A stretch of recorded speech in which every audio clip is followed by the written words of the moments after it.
What's up, everyone? This is Eastman here. This video is May 27th, and I'm on Juggernaut Wave 5 with Ross Sugiyama squatting right next to me. Accumulation phase, so we just started, just came off our deload. Our working set for me is 315, 6 sets of 5 on the last set by rep out. Ross, 255, 6 sets of 5, last set, rep out. A little update. I'll be going to Hawaii in about 3 days as of this uploaded video, or 3 days as of May 28th, just in case this video doesn't get uploaded on time. So I'm gonna be in Hawaii, and I'll meet up with my training partner Mike, and for the first week or two I'll be training on my own, and I'll finally be able to do my Oli lifts. Maybe a big question that's in some of your guys' head, if you're an Oli lifter or if you're aspiring, is, well, hey Eastman, if you're an Oli lifter, how do you expect to be good without, a facility? My answer is I don't expect to be ultra good, but I love the sport and I want to be as good as I can. When I was able to lift in a Oli gym, I had a German mentor that would tell me to squat heavy. He would do it like this: you need to squat heavy pulls and light technique. He would say it to me like that. You need to squat every day, twice a day. And he would try to get me to back squat 500. Now at the time, I had a back squat of 365, raw ATG, and that was a year ago. So in 1 year I put on 40 pounds on my back squat. I've been squatting for 4 years as of now. So for me the gains are slow, but they come. So what do I do to prepare for Oli lifting? Well, one, I have a background of good technique. It took time, and it did take a facility to learn that technique. One of my strengths is I might not have perfect technique. I got decent technique, but it's not dangerous. Okay, it's not sketchy technique. And I'm gonna have to go into that in another upload or video. So heavy squats, I used to max out every single day, squat twice a day, front squat twice a day, stuff like that.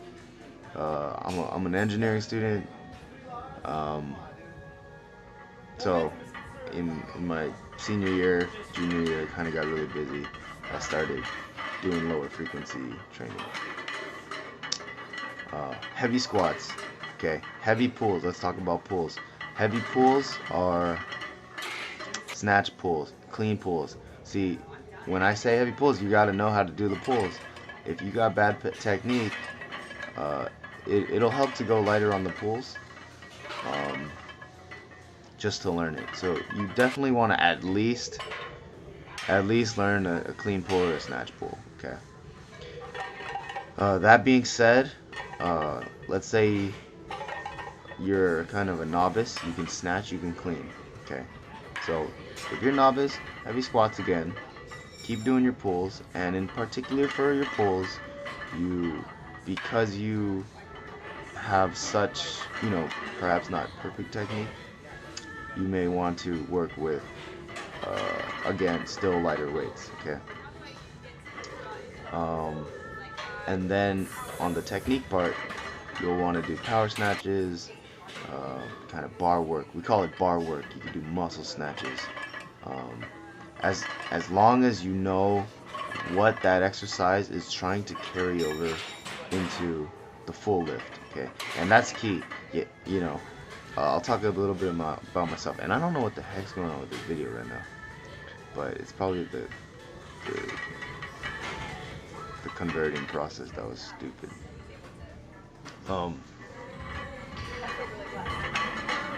When we talk about carryover of the technique exercises, you really have to know. So about myself, I have a terrible second pull. I admit it. I don't got an explosive pull. I got a good pull under, which is the third pull, and I got a weak first pull. Okay, so basically, I have a hard time getting the bar up, and then but if I get it up, I'll squat under it. Or I'll get under it and I'll squat it up, and I might jerk it up or make the jerk. Okay, so for me, right then, weak second pull, I recommend power snatch, power clean. Okay, I like the power snatch just because it carries over in terms of technique and just being able to use the hips better, carries over to the clean better for me. You're gonna have to find what works for you, but try to take bits and pieces of what I'm saying and put it to use. If you got a weak first pull like me, you gotta do heavy squats, and you gotta do heavy pulls. If you've got a great second pull, okay, so now we're gonna talk about my training partner Mike. Great second pull. The guy has beautiful positions. Okay. The only thing that's holding him back is he can't sink under the bar with confidence and stand up. So two factors. One is check your mobility. Okay. Sometimes you can't get under fast with good mobility. You might get under, but you'll compensate your upright torso by shooting the hips out too much because something's tight. Okay. And that's why I advocate squatting with as much of an upright torso as possible. Okay, as possible. So for Mike, we would do stuff like drop snatch, tall clean, muscle snatch, but definitely mobility work. And you'll see that when Mike back squats, it's not going to be as low as mine. Okay. And yeah, there's a definitely like just the way you're built kind of thing.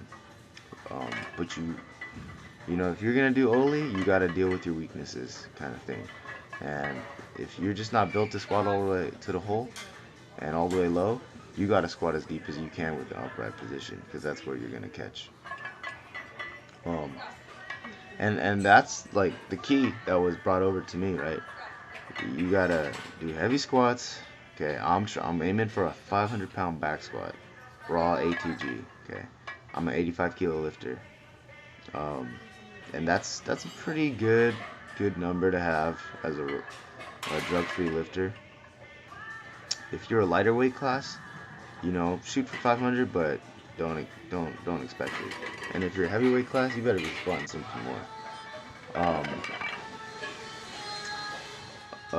Yeah, so it looks like we just finished our sets, and I like to do RDLs after back squats.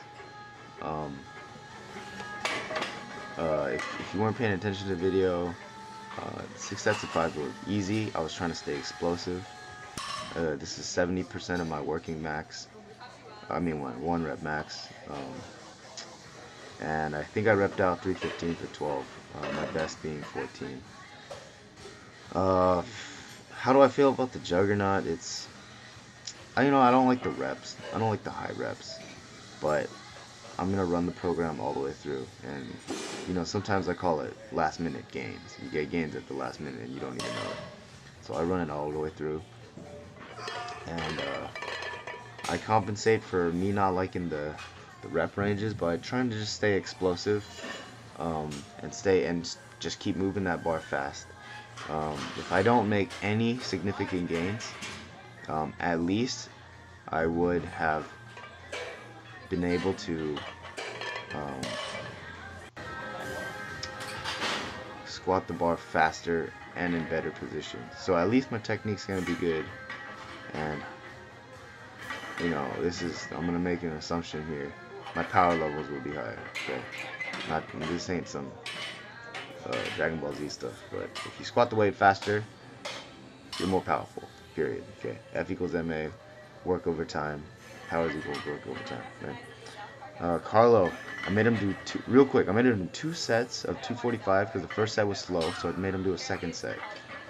So Jin comes in right here, right? This kid, right? And this is where Carlo gets fired up. I was sick of seeing Carlo like not locking out aggressively. And look at this. He starts. Wow, he blocks out aggressively now. That's what I want to see. Anyways, next video we'll talk about motivation. Catch you around next time.